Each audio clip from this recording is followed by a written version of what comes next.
કેમ છો વિદ્યાર્થી મિત્રો? ઈ અભ્યાસ શું ધ લર્નિંગ એપ પર આપ સૌ વિદ્યાર્થી મિત્રોનું હાર્દિક સ્વાગત છે. સ્ટુડન્ટ, આજે આપણે F5 બીકોમ સેમિસ્ટર 1માં આંકડાશાસ્ત્રની શરૂઆત કરવાના છે અને એમાં આપણા ચેપ્ટરનું નામ છે પ્રસારમાન. તો સ્ટુડન્ટ, સૌથી પહેલાં આપણું જે ચેપ્ટરનું નામ છે એ જ આપણે સમજવું પડે કે પ્રસારમાન એટલે શું. ડાયરેક્ટ દાખલા ગણવાની શરૂઆત કરીએ તો મજા આવે નહીં. તો સ્ટુડન્ટ, એક એક્ઝામ્પલ દ્વારા હું તમને સમજાવું કે માની લો કે બે ક્લાસીસ છે. એક મારો ક્લાસીસ છે ઈ અભ્યાસો અને ત્યાર પછી એની બાજુમાં કોઈક એક ટ્યુશન ક્લાસીસ છે. હવે શું થાય સ્ટુડન્ટ, માની લો કે મેં પણ ગણિતનો ટેસ્ટ લીધો અને બીજા ટ્યુશન ક્લાસીસવાળાએ પણ ગણિતનો ટેસ્ટ લીધો, બરાબર. મારા ક્લાસીસમાં બધાના એક એક્ઝામ્પલ તરીકે હું તમને કહું, મારા ક્લાસીસમાં 10 વિદ્યાર્થીઓના ગુણ તમને કહું. સૌથી પહેલાં જો અહીંયા એક ટ્યુશન ક્લાસીસ છે, એનું નામ છે ઈ અભ્યાસો. બરાબર, એક ઈ અભ્યાસો છે.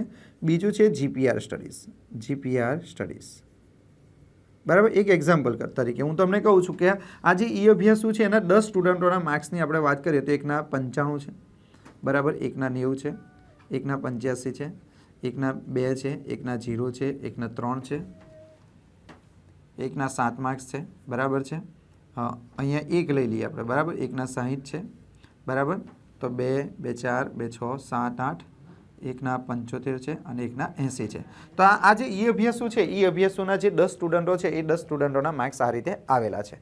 હવે આપણે જીપીઆર સ્ટડીઝની વાત કરીએ તો એમના માર્ક્સ છે એકના 80 છે, એકના 85 છે, એકના 87 છે, બરાબર, એકના 84 છે, 85 છે, બરાબર, 86 છે, 70 છે, 75 છે, 81 છે અને 86 છે. ચાલો, તો શું થયું તો કે બે ટ્યુશન ક્લાસીસ છે, એક તો ઈ અભ્યાસો છે, એક જીપીઆર સ્ટડીઝ છે. તો ઈ અભ્યાસોને કોઈ પૂછે કે ભાઈ તમારા જે વિદ્યાર્થીઓ છે એના ગણિતના સરેરાશ માર્ક્સ કેટલા આવે, તો સ્ટુડન્ટ આપણે સરેરાશ માર્ક્સ શોધવા માટે આપણે શું કરીશું તો કે આનું આપણે ટોટલ કરીશું, બરાબર છે. ટોટલ આપણે કરીએ તો કેટલા થશે? જો 95 વત્તા કેટલા થશે? 90, પછી આ કેટલા થશે? 85, આ 2, પછી 1, પછી 3, પછી 7, પછી 60, બરાબર, પછી 75 અને પછી 80, બરાબર. ભાગ્યા કેટલા કરીશું આપણે તો કે 10 કરીશું. તો કેટલા થશે સ્ટુડન્ટ? 49.8. 49.8. તો આની સરેરાશ કેટલી આવી? 49.5. આની આપણે વાત કરીએ સ્ટુડન્ટ તો આની સરેરાશ કેટલી આવશે? 80, 85, 87, 84, બરાબર, 85, 86, બરાબર, 70, 75, 81 અને 86. ભાગ્યા કેટલા કરીએ? 10. તો સ્ટુડન્ટ અહીંયા કેટલા આવે છે તો કે 81.8. તો આ સરેરાશ પરથી તમને શું માહિતી મળી? તો સરેરાશ પરથી તમને માહિતી મળી કે તમે આ બધા અવલોકનોનો શું કર્યો? સરવાળો. ભાગ્યા કેટલા કર્યા? 10. આ બધા અવલોકનોનો શું કર્યો? સરવાળો કર્યો, ભાગ્યા 10 કર્યા, બરાબર. હવે સમજો, બરાબર. તો અહીંયા જવાબ તમારો કેટલો આવ્યો? 49.8. આનો જવાબ આવ્યો 81.8. હવે કોઈ વિદ્યાર્થીને પૂછે તો કે તમારે કયા ટ્યુશનમાં તમારે જવાય, તો કે ઈ અભ્યાસોમાં એડમિશન લેવાય કે જીપીઆર સ્ટડીઝમાં, તો બધા શું વિચારશે તો કે ભાઈ જીપીઆર સ્ટડીઝનું રિઝલ્ટ 81.8% છે, અથવા એના જે ગણિતમાં માર્ક્સ છે એ એવરેજ કેટલા આવે છે? 81.8 આવે છે અને આના કેટલા આવે છે કે 49.8. તો તમે એવું કહેશો સિમ્પલ કે જીપીઆર સ્ટડીઝ વધારે સારું છે. જો પહેલાં તો એક વસ્તુ સમજવાનો પ્રયત્ન કરો કે મધ્યક એટલે શું, સરેરાશ એટલે શું. સરેરાશનો મતલબ એવો થાય કે આ જે ઈ અભ્યાસો છે એ અભ્યાસોનો સરેરાશ કેટલો આવે? 49.8. એનો મતલબ એવો થાય કે એના જે 10 સ્ટુડન્ટ છે 10 સ્ટુડન્ટોના માર્ક્સ 49.8ની આજુબાજુમાં આવે છે. અને આનો મતલબ એવો થાય કે જીપીઆર સ્ટડીઝના જે સ્ટુડન્ટ છે એના વિદ્યાર્થીઓના જે માર્ક્સ છે એના માર્ક્સ 81.8ની આજુબાજુમાં આવે છે, બરાબર. સ્ટુડન્ટ, આ બંને ટ્યુશન મારા જ છે, બરાબર. ઈ અભ્યાસ એ ઓનલાઈન છે, આ જીપીઆર સ્ટડીઝમાં ભણાવશે એટલે પછી કે આનું રિઝલ્ટ ઓછું છે. ખરેખર આનું રિઝલ્ટ બહુ સરસ આવે છે, બરાબર. બંનેનું રિઝલ્ટ સારું જ આવે છે આપણું તો, બરાબર. બંનેનું સરખું જ હોય છે. આનું 90% હોય, આનું પણ 90%ની આસપાસ જ હોય છે, બરાબર. આ ખાલી ઉદાહરણ દ્વારા સમજાવું કે તમને એવી ખબર પડી કે આ ટ્યુશન વધારે સારું છે, આ વધારે સારું નથી, બરાબર છે. પણ એવું નથી સ્ટુડન્ટ, એવી રીતે તમે કોઈ દિવસ અંદાજ લગાવી શકો નહીં. કારણ કે અમુક વાર શું થાય, જો એક વસ્તુ તમને કહું કે આપણી માથાદીઠ આવક, આપણે માથાદીઠ આવક કેવી રીતે શોધાય? અમુક લોકો કે આપણા દેશની માથાદીઠ આવક સારી છે, કેવી રીતે? તો કે આપણા દેશના જેટલી પણ વ્યક્તિઓ હોય, બરાબર, એ બધી વ્યક્તિઓની આવકને આપણે શું કરી નાખીએ? ભેગી કરીએ અને દેશની કુલ વસ્તી વડે ભાગી નાખીએ આપણે, એટલે આપણને માથાદીઠ આવક મળે. માથાદીઠ આવકનો મતલબ કે સરેરાશ, મધ્યક, બરાબર. પણ સ્ટુડન્ટ, એ જે સરેરાશ માથાદીઠ આવક આવે એ તમને શું લાગે? એ સાચી કહેવાય? તો સ્ટુડન્ટને સાચી ના કહેવાય. કેમ? કારણ કે સ્ટુડન્ટ, જ્યારે તમે માથાદીઠ આવક ગણી તો દેશની બધી આવકનો સરવાળો કર્યો, તો દેશની બધી આવકોનો સરવાળો તમે કરશો, બધી વ્યક્તિઓની આવકોનો સરવાળો કરશો તો એમાં કેટલા બધા ભિખારીઓની આવક પણ જોડાશે, તો એમની આવક તો કેટલી બધી ઓછી હશે. અમુક એકદમ ગરીબ વર્ગ હશે કે જે આખા વર્ષમાં ખાલી 10-15 હજાર રૂપિયા જ કમાતા હશે. અમુક એવા ભિખારી હશે કે આખા વર્ષમાં એમ તો બહુ વધારે કમાતા હોઈ શકે છે, પણ અમુક વાર એવું હોય ને કે કોઈ વ્યક્તિ એવો હોય કે આખો દિવસ પડી રહેતો હોય, કોઈ કામ ધંધો ના કરતો હોય, તો એની આખા વર્ષની આવક તો એની ખાલી 1000 રૂપિયા પણ હોય. તો કે તમે જ્યારે આખા દેશની આવકનો સરવાળો કરો તો અમુક એવા લોકો પણ હશે કે જેમની આવક એકદમ ઓછી હશે, તો એવા લોકોની પણ અંડર સમાવેશ થઈ ગયો હશે. અને અમુક એવા લોકોનો પણ સમાવેશ થઈ ગયો હશે કે એની આવક કેવી હશે, કરોડો અબજોમાં હશે. જેમ કે મુકેશ અંબાણીની વાત કરીએ, અડાણીની વાત કરીએ, પછી જે મોટી મોટી કંપનીઓના માલિક છે, તો એ લોકોની આવક તો કેટલી બધી ભેગી થઈ ગઈ, એ લોકોની આવક તો કેટલી બધી. હવે બધાનું ટોટલ કરીને તમે ભાગ્યા કરો તો તમારી સરેરાશ વધારે જ આવવાની છે. તો એ સરેરાશ વધારે કેમ આવી? કારણ કે એમાં 5-6 લોકો એવા છે કે જેની આવક બહુ જ વધારે છે. તો એ વધારે આવકને કારણે તમારી માથાદીઠ આવક કેવી આવી ગઈ? વધારે આવી ગઈ. એક એક્ઝામ્પલ તરીકે વાત કરું તો આ જે ટ્યુશન ક્લાસીસ છે એમાં 2 માર્ક્સ છે, 1 માર્ક્સ છે, 3 માર્ક્સ છે અને 7 માર્ક્સ છે. પણ એનો જો મધ્યક કાઢવામાં આવે તો 49.8 આવ્યો, એટલે કે એનો મધ્યક વધી ગઈ, એની સરેરાશ વધી ગઈ. તો એની સરેરાશ વધારે કેમ આવી? કારણ કે એમાં 95, 90 અને 85 માર્ક્સ છે. બરાબર. એટલે શું કહેવાય કે મધ્યક, મધ્યસ્થ અને બહુલક જે છે સ્ટુડન્ટ, મધ્યક, મધ્યસ્થ અને બહુલક એ જે માહિતી હોય એ માહિતીનું પ્રતિનિધિત્વ કરે છે. આપણે શું કરીએ? મધ્યક, મધ્યસ્થ અને બહુલક ઉપરથી અંદાજ લગાવી દઈએ કે ભાઈ આ કંપની સારી છે, આ કંપની નથી સારી. પણ સ્ટુડન્ટ એવું ના કહેવાય. અમુક વાર શું કરવું પડે કે જે અવલોકનો છે એ કેટલા અંતરે ફેલાયેલા છે એ પણ તમારે જોવું પડે. એને જ કહેવાય પ્રસારમાન. જો તમને ના ખબર પડે તો એક બીજું ઉદાહરણ આપું તમને. આ ઉદાહરણ જુઓ. હવે નહીં તો હું તમને બીજું એક બહુ મસ્ત ઉદાહરણ આપું. જો આ નદી છે, બરાબર છે, સમજી લો કે આ નદી છે ને નદીની બહાર છે ને એક ફેમિલી ઊભેલું છે, એક ફેમિલી ઊભેલું છે, બરાબર. આ પતિ પત્ની છે, જો એમના નાના નાના બાળકો પણ છે 2, બરાબર છે. હવે આ વ્યક્તિના નદી ઓળંગવી છે, સમજી લો. આ અંદર શું જાય છે? પાણી જાય છે, બરાબર છે. હવે માની લો આ નદીને આ લોકો ઓળંગવા માગે છે. તો આ વ્યક્તિએ વિચાર્યું કે આ નદી છે, એ નદીની સરેરાશ ઊંડાઈ કેટલી છે? તો આ નદીની સરેરાશ ઊંચાઈ કેટલી છે? 100. સરેરાશ ઊંડાઈ 100 સેમી છે. ખબર કેટલી સેમી છે? 100 સેમી. સરેરાશ ઊંડાઈ એટલે તો ખબર પડે ને. એટલે કોઈ જગ્યા પર 100 સેમી હશે, કોઈ જગ્યા પર 90 હશે, કોઈ જગ્યા પર 150 હશે, કોઈ જગ્યા પર 80 હશે, કોઈ જગ્યા પર 50 હશે, કોઈ જગ્યા પર એકદમ ઊંડું હશે. મતલબ કે એનો બધાનો સરવાળો કરીને ભાગ્યા કરે તો આ નદીની સરેરાશ ઊંડાઈ કેટલી છે? 100. અને આણે શું કર્યું કે એના પરિવારના જેટલા વ્યક્તિ હતા આ બધાની ઊંચાઈનો શું કરી દીધો? સરવાળો. ઊંચાઈનો સરવાળો કર્યો અને ભાગ્યા કરી દીધા 4 જણ વડે. તો એમની ઊંચાઈ કેટલી આવી? 125 સેમી. જો નદી જે છે, સમજો મારી વાત, જે નદી છે એ ખાલી 100 મીટર ઊંડી છે. 100 મીટર એની સરેરાશ છે. નદીની ટોટલ ઊંડાઈની વાત નહીં કરી. એની સરેરાશ કેટલી છે? 100 સેમી. નામની સરેરાશ કેટલી? 125 સેમી. તો આ વ્યક્તિ હવે વિચારશે કે આ નદી અમે પાર કરી શકીશું. કેમ પાર કરી શકીશું? કે નદીની સરેરાશ ઊંડાઈ કેટલી છે? 100 સેમી. અને અમારી સરેરાશ ઊંચાઈ કેટલી છે?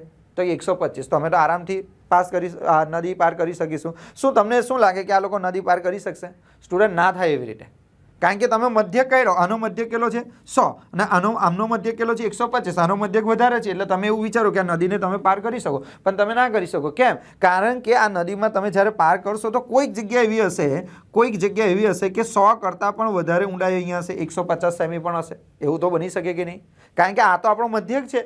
મધ્યકમાં તો તમે શું કર્યો? બધા અવલોકનોનો સરવાળો કર્યો, ભાગ્યા કર્યા પછી અવલોકનો વડે, બરાબર. એટલે આ તો તમને સરેરાશ મળી. તો એનો મતલબ એવો થોડો છે કે આ જે નદીની ઊંચાઈ દરેક જગ્યા પર ઊંડાઈ, આ નદીની ઊંડાઈ દરેક જગ્યા પર 100 સેમી જશે એવું તમને નક્કી છે? કોઈ જગ્યા પર ઓછું પણ હશે, કોઈ જગ્યા પર વધારે પણ હશે. માની લો કે વચ્ચોવચ્ચ એની ઊંડાઈ 150 સેમી છે અને આ તમે અહીંયા આ 4 ઊંચાઈનો શું કર્યો? સરવાળો, ભાગ્યા 4 કરી એટલે સરેરાશ મળી 125. શું તમે ગેરંટી આપી શકો કે બધાની ઊંચાઈ 125 સેમી છે? વધારે ઓછી તો હશે ને, ખબર પડે છે. તો એમાં એક બાળકની ઊંચાઈ ખાલી 90 સેમી છે. કેટલા? 90 સેમી. હવે આ પરિવાર જશે તો 90 સેમી વાળું તો ડૂબી જશે.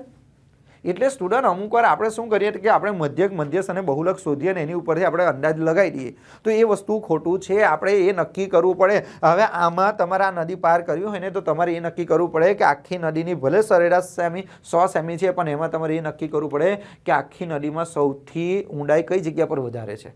હવે માની લો કે નદીમાં કોઈ જગ્યા પર 150 સેમી ઊંડાઈ હોય તો તમારાથી પસાર થવાશે નહીં, કેમ કે તમે ડૂબી જશો સ્ટુડન્ટ. એવું જ અહીંયા તમને એક બીજું ઉદાહરણ આપું સ્ટુડન્ટ. જો 3 શ્રેણી છે. એક પહેલા નંબરની શ્રેણી છે, એમાં 3000, 3000, 3000, 3000, 3000 છે, બરાબર. તો આ 3 નો આપણો સરવાળો કર્યો તો કેટલા થાય? 15000 અને એને કેટલા વડે ભાગી નાખ્યા? 5. એટલે આ આપણને શું મળી ગયો? મધ્યક 3000. આનો મધ્યક પણ 3000, આનો મધ્યક પણ 3000. હવે તમે શું કરશો દેખીતી રીતે? સર 3 શ્રેણી છે, 3 શ્રેણીનો મધ્યક કેવો છે? સમાન છે, એટલે 3 શ્રેણી સરખી છે. પણ સ્ટુડન્ટ ખરેખર ત્રણે શ્રેણી સરખી નથી. કેમ? કારણ કે તમે જોશો તો કે અહીંયા બધા અવલોકનો કેટલા છે? 3000 3000 3000, બરાબર. એટલે એનો મધ્ય કેટલો આવ્યો? 3000. એટલે આ જે અવલોકનો છે, અવલોકનો વચ્ચે કોઈ વિચલન નથી. વિચલન એટલે કોઈ તફાવત નથી, બધા અવલોકનો સરખા જ છે. એટલે આ બહુ સારી વસ્તુ કહેવાય. હવે અહીંયા તમે જો અહીં 2900 છે, 2950, 3000, 3080, 3070 અને અને આનું ટોટલ કર્યું એટલે 15000 ભાગ્યા 5. આનો જવાબ બી 3000 આવ્યો, આનો પણ 3000. પણ તમે જુઓ ને આમાં બધા અવલોકનો સરખા છે, આમાં બધા અવલોકનો સરખા નથી.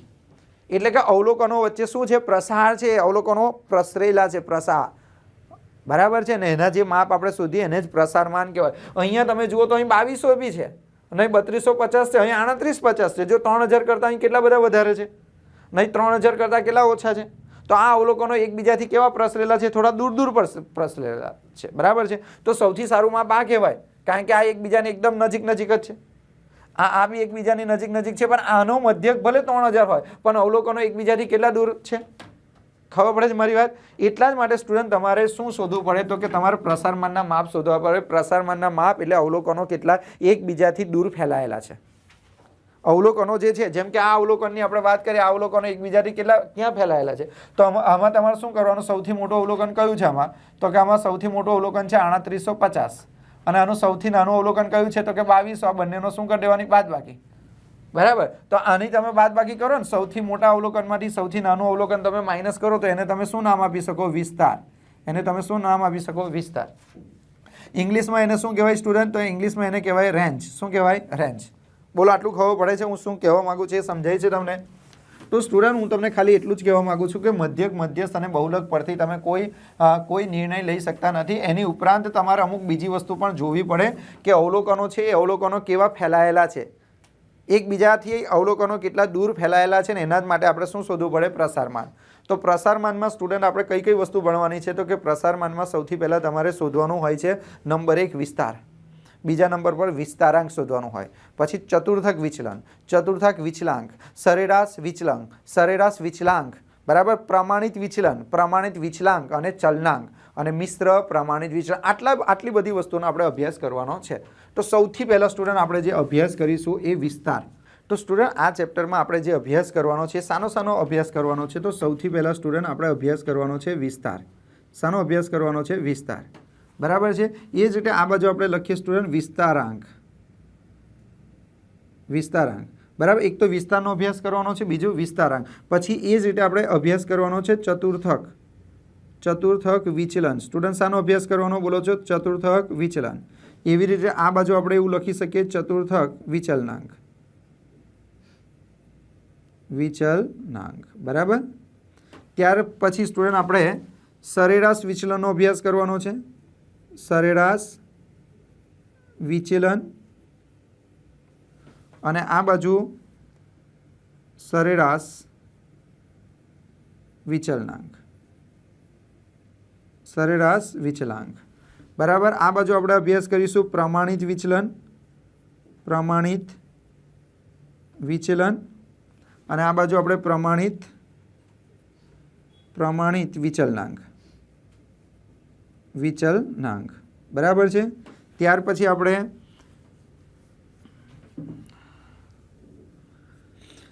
છેલ્લું આવશે સ્ટુડન્ટ આપણે ચલનાંક અને મિશ્ર પ્રમાણિત વિચલન, મિશ્ર પ્રમાણિત વિચલન, બરાબર. આટલી વસ્તુનો આપણે અભ્યાસ કરવાનો છે આ ચેપ્ટરમાં. આખું ચેપ્ટર આટલી વસ્તુ તમે ભણી લીધી એટલે આપણું ચેપ્ટર પતી જાય. તો સૌથી પહેલાં આપણે શું ભણીશું? વિસ્તાર ભણીશું, ચતુર્થક વિચલન ભણીશું, સરેરાશ વિચલન ભણીશું, પ્રમાણિત વિચલન ભણીશું, પછી વિસ્તારાંક ભણીશું, ચતુર્થક વિચલાંક, સરેરાશ વિચલાંક અને પ્રમાણિત વિચલાંક. આ ચલનાંક અને મિશ્ર પ્રમાણિતની વાત આપણે પછી કરીશું. પહેલાં આટલાની વાત કરીએ. સ્ટુડન્ટ અહીંયા ધ્યાન આપો. વિસ્તાર, ચતુર્થક વિચલન, સરેરાશ વિચલન અને પ્રમાણિત વિચલન. આ જે છે ને સ્ટુડન્ટ એ નિરપેક્ષ માપ કહેવાય. કયા માપ કહેવાય? બોલો તો, બોલો સ્ટુડન્ટ. નિરપેક્ષ માપ. એટલે તમને અમુક વાર એવું થાય કે સર નિરપેક્ષ માપ એટલે શું? બરાબર છે. નિરપેક્ષ માપનો મતલબ શું થાય? અને બીજું આને કહેવાય, એ હું સમજાવું, એક મિનિટ. અને આને કહેવાય તમારું સાપેક્ષ. કયા માપ કહેવાય? સાપેક્ષ માપ. યાદ રાખજો સ્ટુડન્ટ, આ જે વિસ્તાર છે ને એ કયું માપ? નિરપેક્ષ. અને એનું સાપેક્ષ માપ તમે શોધો એટલે વિસ્તારાંક થઈ જાય. આ જે ચતુર્થક વિચલન છે એ કયું માપ કહેવાય? નિરપેક્ષ માપ. અને આ ચતુર્થક વિચલન એ તેનું કયું માપ થઈ જાય? સાપેક્ષ માપ થઈ જાય. સરેરાશ વિચલન એ તમારું કયું માપ? નિરપેક્ષ માપ. અને આ એનું કયું માપ થઈ જાય? સાપેક્ષ માપ થઈ જશે. આ પ્રમાણિત વિચલન એ કયું માપ કહેવાય? નિરપેક્ષ માપ. અને આ પ્રમાણિત વિચલન એ તેનું કયું? સાપેક્ષ માપ. તો અમુકને પ્રશ્ન થાય કે સર નિરપેક્ષ માપ અને સાપેક્ષ માપમાં શું ફરક પડે? તો સ્ટુડન્ટ જ્યારે પણ વિસ્તાર તમે શોધો, ચતુર્થક વિચલન શોધો, સરેરાશ વિચલન શોધો અને પ્રમાણિત વિચલન શોધો, બરાબર છે, તો સ્ટુડન્ટ તમારે એની પાછળ એકમ લખવો પડે. એકમ લખવો પડે. એકમ લખવો પડે. હવે અડધા કે સર એકમ લખવો પડે એટલે શું? તો સ્ટુડન્ટ કોઈ માહિતી છે જે એક્ઝામ્પલ તરીકે તમને એવું કહું કે અહીંયા કીધું છે કે 10 વિદ્યાર્થીઓ એક વિષયમાં મેળવેલા ગુણ નીચે મુજબ છે. જો આ માહિતી જે આપેલી છે એમાં શું આપ્યું છે? ગુણ. તો જ્યારે પણ તમે દાખલો ગણશો તો દાખલાનો જે જવાબ આવે એની પાછળ તમારે ગુણ લખવા પડે. એટલે એક્ઝામ્પલ તરીકે જ્યારે પણ તમે આ 4 વસ્તુ શોધો તો જો દાખલામાં ગુણ આપેલા હોય તો પાછળ જે જવાબ આવે, જેમ કે 25 જવાબ આવે તો 25 ગુણ એવું તમારે લખવું પડે. માની લો ઊંચાઈની વાત કરો તો 105 સેમી ઊંચાઈ આવી તો 105 સેમી એવું જવાબમાં લખવું પડે. પાછળ મતલબ કે એકમ તમારે લખવો પડે. માની લો કે કોઈ દાખલો છે ને દાખલામાં તમને વજન આપ્યા છે, વજન કિલોગ્રામમાં આપ્યા છે, તો માની લો કે 20 કિલોગ્રામ તમારો જવાબ આવ્યો તો પાછળ કિલોગ્રામ લખવું પડે. ખબર પડે છે? બીજી વસ્તુ કે સાપેક્ષ માપમાં શું થાય? તો કે સાપેક્ષ માપમાં શું કરવાનું સ્ટુડન્ટ? તમારો જે જવાબ આવે એ જવાબની પાછળ તમારે કોઈ એકમ લખવાનો નહીં. એટલે એવું કહી શકાય કે વિસ્તારાંક, ચતુર્થક વિચલાંક, સરેરાશ વિચલાંક અને પ્રમાણિત વિચલાંક એ એકમથી મુક્ત માપ છે. એકમથી મુક્ત માપનો મતલબ થાય એનો જે જવાબ આવ્યો, માની લો કે વિસ્તારાંકનો જવાબ આવ્યો 0.25, તો ખાલી 0.25 લખવાનો, પાછળ ગુણ, બરાબર છે, વજન, ઊંચાઈ એવું કશું લખવાની જરૂર નથી. માની લો કે ચતુર્થક વિચલનનો જવાબ તમારો 0.75 આવે છે સ્ટુડન્ટ, તો એની પાછળ તમારે કશું લખવાનું નહીં.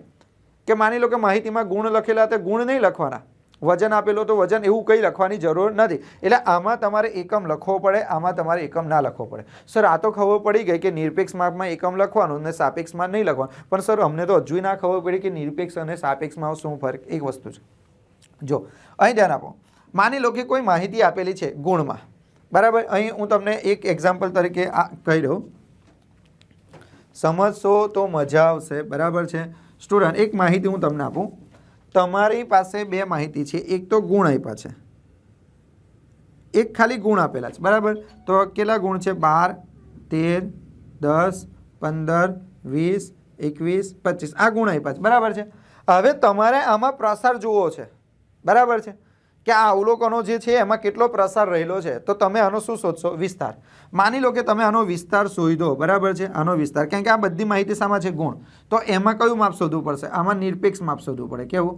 નિરપેક્ષ માપ. કયું માપ શોધવું પડે? નિરપેક્ષ. કેમ? કારણ કે બધા ગુણ જ છે. જો પણ માની લો કે તમને ગુણની સાથે સાથે આ ગુણ છે અને અહીંયા વજન છે, અહીંયા વજન છે, તો કે 20 kilo, 21 kilo, 25 kilo, 30 kilo, 60 kilo, 21 kilo અને 50 કિલો. તો સ્ટુડન્ટ એક માહિતી તમને ગુણમાં આપેલી છે અને બીજી માહિતી તમને વજનમાં આપેલી છે. હવે આ બંનેનું તમારે કમ્પેરિઝન કરવું હોય, સમજો સ્ટુડન્ટ, તમારે આ બંનેનું શું કરવું હોય? કમ્પેરિઝન કરવું હોય. તો આ બંનેનું કમ્પેરિઝન કરવા માટે તમારે કયું માપ શોધવું પડે? સાપેક્ષ માપ શોધવું પડે. કયું માપ શોધવું પડે? તમારે સાપેક્ષ માપ શોધવું પડે. જો આ ગુણ છે ને આ વજન છે, તો આ બંનેની કમ્પેરિઝન કરવી હોય કે ભાઈ આ વધારે સારું છે કે આ વધારે સારું છે, આમાં વધારે પ્રસાર રહેલો છે કે આમાં વધારે પ્રસાર રહેલો છે, તો એના માટે તમારે શું શોધવાનું? તો કે આનો વિસ્તારાંક શોધવાનો અને આનો વિસ્તારાંક શોધવાનો. માની લો કે આનો વિસ્તારાંક 0.25 છે અને આનો વિસ્તારાંક 0.85 છે. એનો મતલબ કે આ વધારે સારું છે. જેમાં પ્રસાર ઓછો એ આપણા માટે વધારે સારું કહેવાય. જેમાં પ્રસાર વધારે એટલે કે જેટલા અવલોકનો વધુ ફેલાયેલા હોય, એકબીજાથી દૂર ફેલાયેલા હોય, એ આપણા માટે સારું કહેવાય નહીં. ખબર પડે છે મારી વાત? તો સ્ટુડન્ટ અહીંયા આ 2 વસ્તુનો મતલબ શું? આ સાપેક્ષ માપ. સાપેક્ષ એટલે આના કમ્પેરિઝનમાં, આ બેના કમ્પેરિઝનમાં કયું સારું છે. એટલે તમારે કોઈ બીજી વ્યક્તિ સાથે તમારે કમ્પેરિઝન કરવાની હોય ને તો સાપેક્ષ આવે.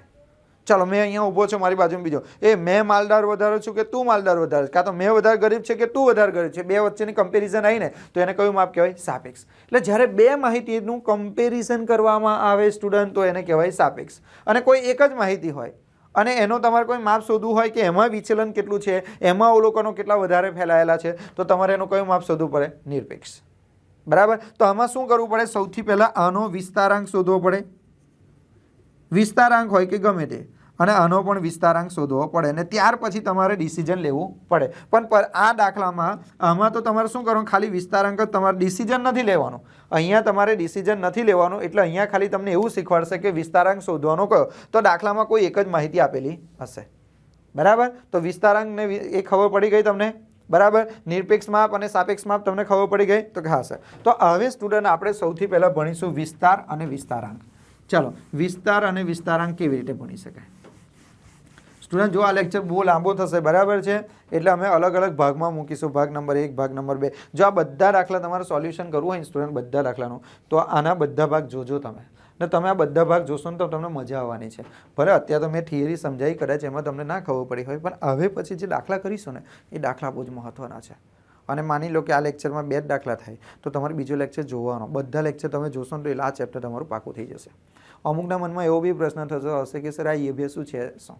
તો સ્ટુડન્ટ કોરોના સમય હતો એની પહેલાંથી ઈ અભ્યાસોની શરૂઆત કરેલી અને ઘણા બધા વિદ્યાર્થીઓ અમને બહુ સપોર્ટ કરેલો અને સૌથી વધારે સપોર્ટ F5 BCom વાળાએ જ કરેલો. કેમ કે અમે જ્યારે શરૂઆત કરી તો F5 BCom વાળાએ જ કરેલી, F5 BComથી સ્ટાર્ટ કરેલું અમે ભણવાનું. અને અત્યારે તો આપણી પાસે ઘણા બધા વિદ્યાર્થીઓ છે સ્ટુડન્ટ કે જે આપણી પાસે ઓનલાઈન ભણે છે. હવે આપણે વાત કરીએ કે હવે માની લો તમે ટ્યુશન ક્લાસીસમાં જાઓ તો 8,000, 10,000, 15,000, સુરત બાજુ તો 15,000, 20,000 રૂપિયા ફીસ ચાલતી. હવે અત્યારે તમે માનો F5 BComમાં આપણે ખાલી 200 રૂપિયામાં ભણાવીએ છીએ અને એવું ભણાવીએ છીએ કે બધાને આવડી જાય. હવે જ્યારે બી તમે કોઈ જગ્યા પર આ જશો ને તો તમને દાખલાથી શરૂઆત કરાવી દેશે, સમજાવવાની તો વાત નહીં, બરાબર. આપણે ડીપમાં પહેલાં તો એ સમજાય કે વિસ્તારાંક કહેવાય શું, કે અવલોકનો કેટલા દૂર દૂર ફેલાયેલા છે એને જાણવા માટે આપણે વિસ્તારાંક શોધીએ, બરાબર. ખાલી મધ્યસ્થ બહુલક શોધી કરવાથી ના થાય. એટલે સ્ટુડન્ટ ઈ અભ્યાસ છે ને બહુ સારું કામ કરે છે. પછી જ્યારે કોરોના હતો ને તો ઘણા બધા વિદ્યાર્થીઓને આપણે ફ્રીમાં પણ આપેલું અને આ ચેનલ પરથી ઘણા બધા લોકો શીખે પણ છે. અને તમારે પણ જો એડમિશન લેવું હોય નેક્સ્ટ સેમિસ્ટરથી સેમિસ્ટર 2માં તો તમને એકદમ 200 કે 300 રૂપિયા ફીમાં તમારું આખું સ્ટેટ પણ પતી જશે, બરાબર, ને એકાઉન્ટ પણ પતી જશે. 200-300 રૂપિયા સ્ટેટની ફી હશે, 200-300 રૂપિયા એકાઉન્ટની.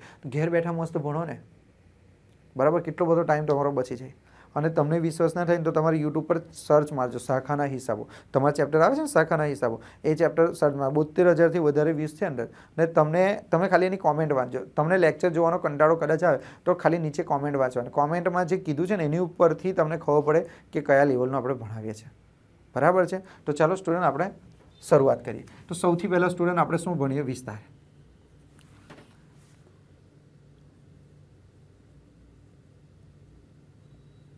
વિસ્તાર. સ્ટુડન્ટ વિસ્તારને ઇંગ્લિશમાં શું કહેવાય? તો ઇંગ્લિશમાં વિસ્તારને કહીશું આપણે રેન્જ. શું કહીશું? રેન્જ, બરાબર. વિસ્તારને આપણે ઇંગ્લિશમાં શું કહીશું? રેન્જ. હવે આપણને મનમાં પ્રશ્ન થાય કે સર વિસ્તાર એટલે શું? તો કે જો એક એક્ઝામ્પલ હું તમને આપું. અહીંયા આપણે લખીએ એક્ઝામ્પલ નંબર 1, બરાબર. ધ્યાન આપજો સ્ટુડન્ટ. પહેલાં આપણે જે ઉદાહરણ લઈએ એ અવર્ગીકૃત માહિતીનું લઈએ. કયું? અવર્ગીકૃત માહિતી. અવર્ગીકૃત માહિતી, બરાબર. અવર્ગીકૃત માહિતીનું આપણે ઉદાહરણ લઈએ. એક્ઝામ્પલ તરીકે હું તમને કહું કે 5, માની લો એક એક્ઝામ્પલ તરીકે હું તમને કહું કે તમે કોઈ ગણિતની પરીક્ષા આપી, 25 માર્ક્સની પરીક્ષા હતી. 25 માર્ક્સની પરીક્ષામાં તમારા કેટલા ગુણ આવ્યા? તો માની લો કે એક વિદ્યાર્થીનો 1 ગુણ છે, કોઈના 25માંથી 25 છે, કોઈના 18 છે, કોઈના 17 છે, કોઈના 20 છે, કોઈના 25માંથી 25 છે, કોઈના 0 છે, કોઈના 10 છે, કોઈના 15 છે. આ રીતે તમારા માર્ક્સ આવ્યા, બરાબર છે. હવે સમજી લો સ્ટુડન્ટ કે આનો તમારે આ કઈ માહિતી થઈ? અવર્ગીકૃત માહિતી, બરાબર. આનો તમારે વિસ્તાર શોધો છે. તો વિસ્તાર એટલે શું? તો કે અવલોકનો કેટલા ફેલાયેલા છે. તો એમાં તમારે શું કરવાનું? સૌથી પહેલાં મોટામાં મોટું અવલોકન શોધવાનું. આમાં સૌથી મોટું અવલોકન કયું છે? તો કે 25. તો સૌથી મોટું અવલોકન 25 છે. અને સૌથી નાનું અવલોકન કયું? ચાલો અહીંયા આપણે 5 લખીએ, 0 નહીં લખવા. એટલે 0 લખી શકાય પણ આપણે નથી લખવા. હવે આ 25 સૌથી મોટું અવલોકન છે. હવે આમાં જુઓ સૌથી નાનામાં નાનું અવલોકન કયું છે? તો સર સિમ્પલ છે, સૌથી નાનું અવલોકન કેટલું છે? 1. તો કહેવાનો મતલબ કે સૌથી મોટું અવલોકન 25 છે, સૌથી નાનામાં નાનું 1 છે. તો 25માંથી 1 તમારે માઇનસ કરવાના, એટલે કેટલા આવે? 24 આવે. તો 24 એ તમારો વિસ્તાર આવે. વિસ્તાર જે અવલોકનો આવ્યા છે ને, અવલોકન આપણે નહીં અમુક વાર પરીક્ષા લઈએ ક્લાસમાં, ઓલા મારા ક્લાસમાં હાઈએસ્ટ 99 છે, 99 છે અને ઓછામાં ઓછા 1 છે. તો 99માંથી 1 જાય તો 98નો પ્રસાર છે ટોટલ. આટલો બધો ગેપ છે. કહેવાનો મતલબ કે સૌથી વધુ જેના માર્ક્સ આવ્યા છે તે અને સૌથી ઓછા જે માર્ક્સ આવ્યા છે તે, એ બે વચ્ચેનો ડિફરન્સ જે છે ને એને કહેવાય વિસ્તાર. આટલો બધો ફેર છે, બોલો. એકદમ હોશિયાર છોકરો ને એકદમ ડોબા છોકરા વચ્ચેનો ખાલી કેટલા? 98 માર્ક્સનો ફરક છે. એવું આપણે કહી શકીએ, બરાબર છે. તો અહીંયા તમે શું કરી શકો, તમારે અહીંયા વિસ્તાર શોધવું હોય તો વિસ્તાર તમે કઈ રીતે શોધી શકો, તો વિસ્તારનું સૂત્ર આવી રીતે થાય, વિસ્તાર એટલે શું, આર. દેશી ભાષામાં જ બોલો, તમે બોલો તો શું લખ્યું, અને આ સૌથી મોટો પ્રાપ્તાંક, તો અહીંયા તમારે લખી દેવાનું સૌથી મોટો પ્રાપ્તાંક, સૌથી મોટો પ્રાપ્તાંક માઇનસ સૌથી મોટો પ્રાપ્તાંક માઇનસ સૌથી નાનો પ્રાપ્તાંક, સૌથી નાનો પ્રાપ્તાંક, બરાબર. તો સ્ટુડન્ટ અહીંયા ધ્યાન આપો, સૌથી મોટો પ્રાપ્તાંક કયો આમાંથી, 25. તો સૌથી મોટા પ્રાપ્તાંકને આપણે બીજી રીતે શું, દરેક વખતે તમે પરીક્ષામાં આવું લખ્યા કરશો, આવું લખે તો કેટલી બધી વાર લાગે, એને શોર્ટકટમાં બી લખાય ને. તો સ્ટુડન્ટ આનું શોર્ટકટમાં તમારે સૂત્ર બનાવવું હોય તો સૌથી મોટા પ્રાપ્તાંકને તમે કહી શકો એક્સ એચ. એક્સ એટલે અવલોકન અને એચ એટલે હાઈએસ્ટ, એટલે સૌથી મોટું અવલોકન, અને સૌથી નાનું અવલોકન એટલે એક્સ એલ. બોલો, ખબર પડી? હવે આનો મતલબ શું થાય, એક્સ એચનો મતલબ થાય સૌથી મોટો અવલોકન, અને એક્સ એલનો મતલબ થાય સૌથી નાનો અવલોકન, અવલોકન અથવા પ્રાપ્તાંક. તો હવે જો તમારે જવાબ લાવવો હોય તો એક્સ એચ બરાબર કેટલા છે, તો કે 25. એક્સ એલ બરાબર કેટલા છે, તો કે 1. તો 25માંથી 1 જાય તો તમારો વિસ્તાર કેટલો આવ્યો સ્ટુડન્ટ, 24. તો બોલો, હવે તમને વિસ્તાર શોધતા આવડે.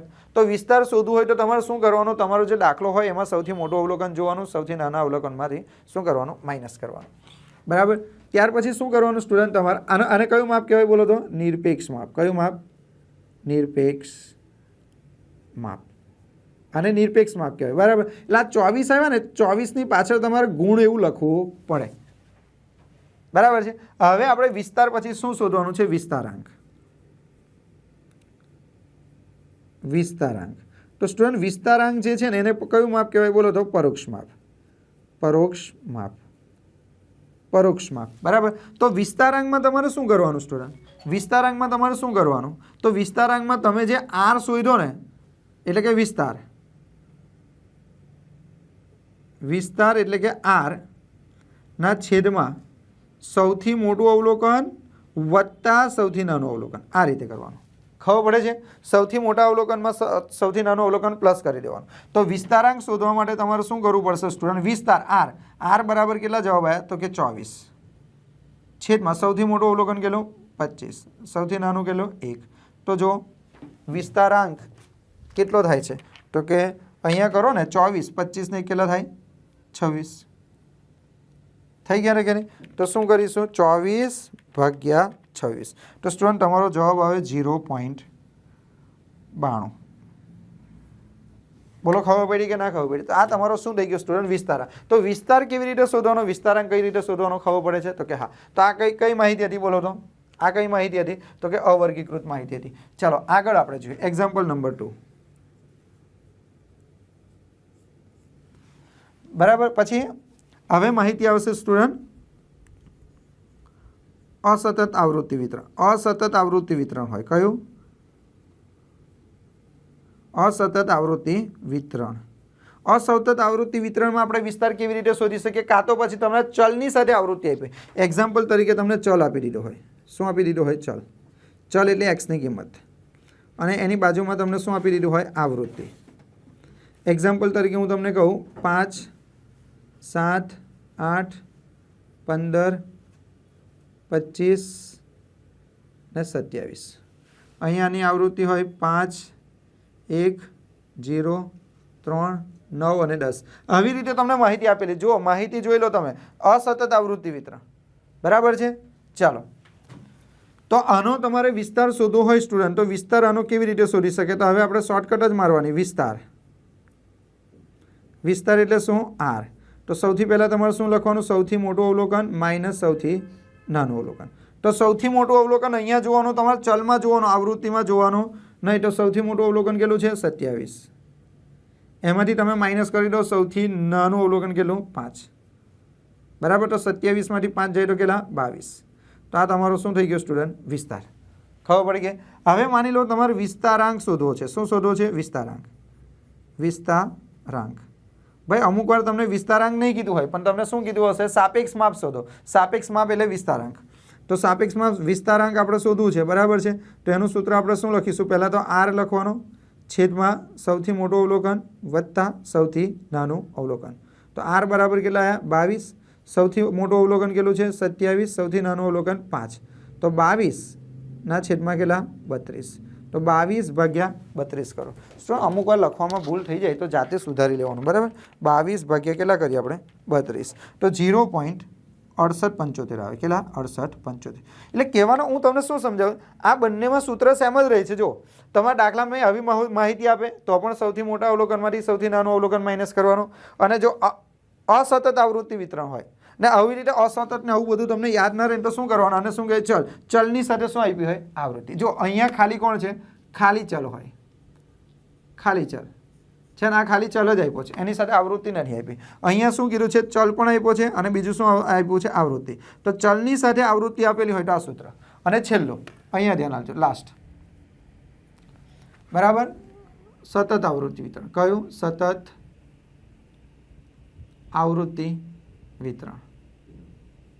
સતત આવૃત્તિ વિતરણ. ને એવી રીતે ના યાદ રાખવું હોય સ્ટુડન્ટ, તમારે એવી રીતે ના યાદ રાખવું હોય તો શું લખવું હોય, તમારા દાખલામાં વર્ગ આપ્યા હોય અને વર્ગની સાથે શું આપ્યું હોય, આવૃત્તિ આપી હોય. એક્ઝામ્પલ તરીકે હું તમને કહું, આ રીતે વર્ગ આપી દીધા હોય 10 થી 20, 20 થી 30, 30 થી 40, 40 થી 50, બરાબર છે. અને અહીંયા તમને શું આપી દીધું હોય સ્ટુડન્ટ, આવૃત્તિ. શું આપી દીધું હોય, આવૃત્તિ. આવૃત્તિમાં માની લો 5 છે, 10 છે, 7 છે, 8 છે, 8 છે અને અહીંયા 9 છે.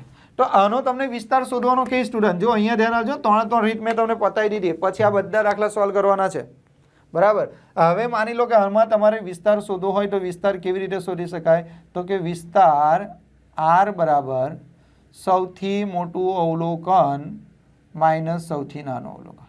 અરે સર આમાં તો સૌથી મોટું અવલોકન સૌથી નાનું અવલોકન ખબર જ ના પડે. તો તમારે શું કરવાનું, આ જે વર્ગ આપ્યો છે ને વર્ગ, બરાબર, તો સૌથી મોટો વર્ગ કયો આમાં, તો કે જો આ તો નાનો વર્ગ, આ પણ એનાથી મોટો, એનાથી મોટો, સૌથી મોટો વર્ગ આ છે, દેખાય ને, સૌથી મોટો વર્ગ આ છે ને. તો આમાં સૌથી મોટી રકમ કઈ, તો કે 50. તો XH બરાબર કેટલા લઈ લેવાના, 50.